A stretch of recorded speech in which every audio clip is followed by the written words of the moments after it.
Maging ang Defense Department ay kinundina ang pananambang sa Negros Occidental kahapon.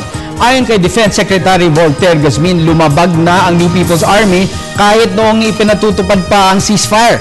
Ayon pa sa DND, matapos ang pananambang ay agad nagsagawa ang militar at pulisya ng pursuit operations.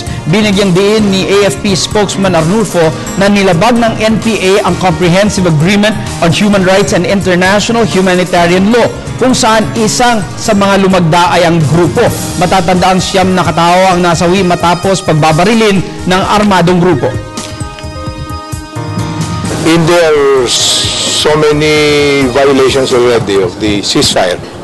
At saka ito ngayon, wala na tayo sa ceasefire at binabiolate pa rin nila. Pinakikita lang nila tunay na layunin ng kanilang organisasyon. At walang kinikilala, sundalo man o sibilyan, hindi pinapatawad. We are one with the peace-loving Filipino citizens in strongly condemning the recent attack of the New People's Army in Negros that resulted to the death of 9 people, including actually 8 are civilians and 1 Philippine National Police, and kinabibilangan na rin dito isang namatay na babae.